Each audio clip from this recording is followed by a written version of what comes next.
गाजियाबाद के लोनी इलाके में हादसे की खबर सामने आ रही है। गद्दे की फैक्ट्री में भयंकर आग लग गई है। बड़ी खबर है लोनी से, जहां गद्दा फोमी की वजह से आग तेजी से फैलती चली गई और इस आग ने लाखों का सामान जलाकर राख कर दिया। तस्वीरें आप देखिए। जानकारी के बाद फायर ब्रिगेड की टीम पहुंची, आग पर काबू पाने का प्रयास किया गया, लेकिन फोम और गद्दा होने की वजह से आग बहुत तेजी से फैलती चली गई।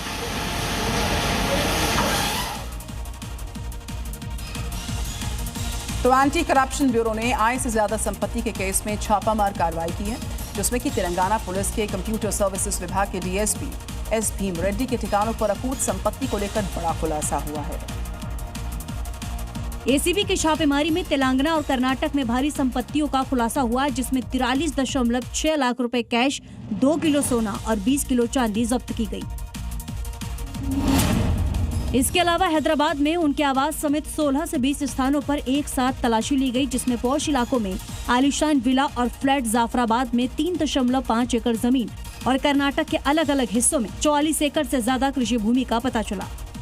उनके घर और उनके रिश्तेदारों, दोस्तों, कथित बेनामीदारों और सहयोगियों से जुड़ी 15 अन्य जगहों पर छापेमारी की गई, जिसमें भारी मात्रा में सामान जब्त किया गया।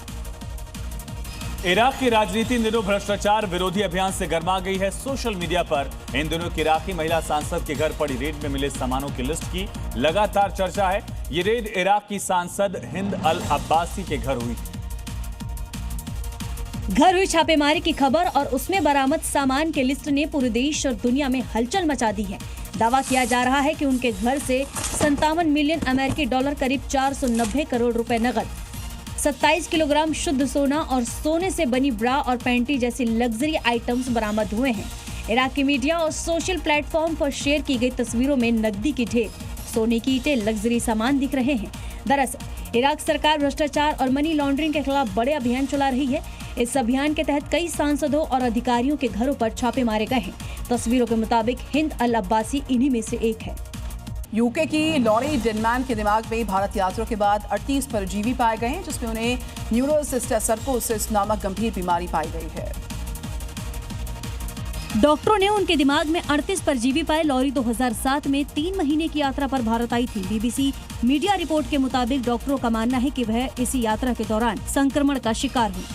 फूड पॉइजनिंग से बचने के लिए लॉरी ने अपनी यात्रा के दौरान मांस खाने से परहेज किया था। हालांकि उन्होंने अनजाने में ऐसा पोर्क खा लिया जिसमें टैंपवर्म के सूक्ष्म अंडे मौजूद थे, जिसके कारण उन्हें न्यूरोसिस्ट सर्कोसिस परजीवी संक्रमण हो गया।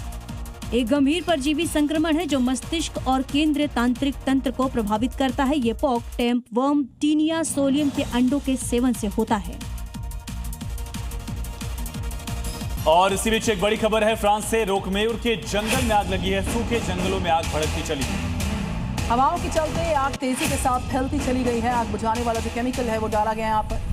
फ्रांस की खबर है। रोकमेर के जंगल में आगजनी हुई है। सूखे जंगल थे, कई जगह आग तेजी के साथ इस वजह से भी फैली है। एक तरफ प्रचंड गर्मी की मार और दूसरी तरफ जंगलों में आग से अब यूरोप लगातार परेशान। भारी बारिश का कारण मुंबई दिल्ली एक्सप्रेसवे पर किम टोल प्लाजा के पास साइड शोल्डर का हिस्सा ढह गया। इससे हाईवे पर खतरा बढ़ गया। तस्वीरों में आप देख सकते हैं मुंबई दिल्ली एक्सप्रेसवे का हाल बेहाल है। भारी बारिश के बाद एक्सप्रेसवे की साइड शोल्डर वॉल टूट गई, जिसके बाद वाहनों के लिए खतरा बढ़ गया। भारी बारिश के बाद मिट्टी के कटाव से हाईवे के किनारे बने सेफ्टी गार्ड भी गिर गए। दिल्ली मुंबई एक्सप्रेसवे कुछ महीने पहले ही वाहन चालकों के लिए खोला गया था। इस बीच गड्ढों के कारण एक्सप्रेसवे की मरम्मत का काम भी चलता रहा। इस बीच भारूच बारडोली सेक्शन पर पीलूदारा के पास एक ट्रक गड्ढे में गिरने के बाद पलट गया, जिसके बाद एक्सप्रेसवे के कामकाज पर सवाल उठने लगा है। उत्तर प्रदेश के रैया की खबर है। रील बनाने के दौरान एक मिठाई दुकानदार को सांप ने काट लिया। युवक एक सपेरे के सांप को गले में डालकर वीडियो शूट कर रहा था।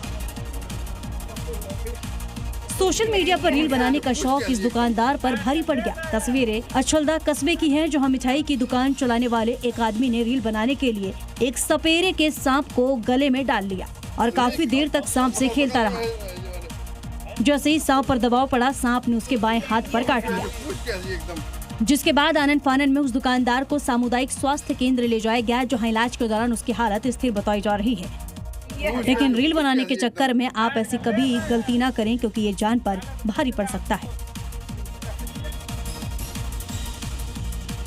और आगे दिखाते हैं रफ्तार विस्तार दोनों के साथ राजधानी दिल्ली से मिल रही 5 बड़ी खबरें। वेस्ट दिल्ली में एटीएस टीम ने 2 शातिर वाहन चोरों को गिरफ्तार किया। इनकी निशानदेही पर अलग अलग इलाकों से चोरी की 5 स्कूटी और 3 बाइक बरामद की गई। ये गिरोह ज्यादातर स्कूटी और बाइक को टारगेट करता था। दिल्ली के ओखला फेज 2 इलाके में खाद्य सामग्री की एक्सपायरी डेट बदलने के आरोप में एक फैक्ट्री पर बड़ी कार्रवाई हुई है। एनएचआरसी की टीम ने दिल्ली पुलिस के साथ छापामारी कर फैक्ट्री में बड़ी मात्रा में खाद्य उत्पाद को बरामद किया। शाहदरा जिले के कृष्णानगर थाना पुलिस ने मोबाइल स्नैचिंग की वारदात का खुलासा किया। आरोपी के कब्जे से इस्तेमाल की गई चोरी की स्कूटी, साथ ही 5 मोबाइल फोन बरामद किए गए। आम आदमी पार्टी नेता सौरभ भारद्वाज ने कथित दवा घोटाले को लेकर एक और बड़ा आरोप लगा दिया। कहा कि दावा किया गया है कि सरकारी अस्पतालों के लिए बेडशीट्स खरीद में भारी अनियमितता बरती और 200% तक कमीशनखोरी भी हुई है। दिल्ली पुलिस के स्पेशल सेल ने एक इंटरस्टेट ऑपरेशन में 4 लोगों को गिरफ्तार किया। ये सभी आईएसआई हैंडलर शहजाद भट्टी उसके साथियों के कहने पर दिल्ली में आतंकी घटना को अंजाम देने की प्लानिंग रच रहे थे। उत्तर प्रदेश के रायबरेली से एक हैरान करने वाली तस्वीर सामने आई। यहाँ पर बुर्के की आड़ में एक महिला चोरी करती पाई गई है। आरोपी महिला को लोगों ने पकड़ लिया, जमकर उसकी धुनाई हुई। महिला की पिटाई का वीडियो सोशल मीडिया पर वायरल हो गया। वीडियो में एक बुर्का पहने महिला को कुछ महिलाएं पीटती नजर आई। इस दौरान वहां लोगों की भारी भीड़ जमा हो गई। महिला पर बुर्के की आड़ में चोरी करने का आरोप है। रंगे हाथ पकड़े जाने पर पहले महिला को पुलिस के हवाले करने की सहमति बनी, लेकिन वहां मौजूद महिलाओं ने महिला के जुर्म की सजा वहीं दे दी। ये भी दावा है कि महिला के पास से चोरी का सामान बरामद हुआ। पुलिस मामले की जांच कर रही है।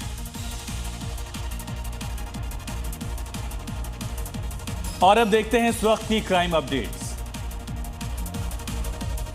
और पहली क्राइम अपडेट है पटना के फतुहा थाना क्षेत्र की, जहां पर बदमाशों ने एक युवक की गोली मारकर हत्या की। मृतक की पहचान फतुहा के दारियापुर निवासी नवीन कुमार के तौर पर हुई है। घटना के बाद इलाके में सनसनी फैली। फिलहाल पुलिस मौके पर आकर जांच कर रही है। आसपास के सीसीटीवी फुटेज को खंगाला जा रहा है। कानपुर की पनकी थाना क्षेत्र में पहचान छिपाकर 2 युवतियों को जाल में फंसाने, जबरन धर्मांतरण, प्रताड़ित करने का गंभीर मामला आया।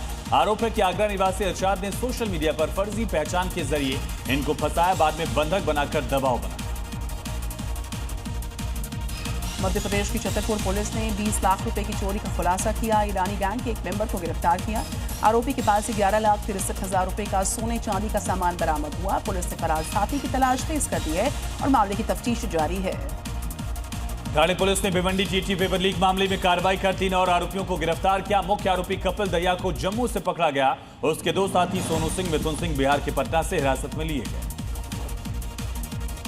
लखीमपुर खीरी में पुलिस ने 30 लाख रुपए की जेवरात के साथ 2 हाई प्रोफाइल चोरों को गिरफ्तार किया है। ये दोनों आरोपी बड़े घरों को निशाना बनाते थे। पुलिस के अनुसार एक आरोपी पर 51 केसेस दर्ज है, जबकि दूसरे आरोपी पर यह मामला पहले से ही दर्ज है।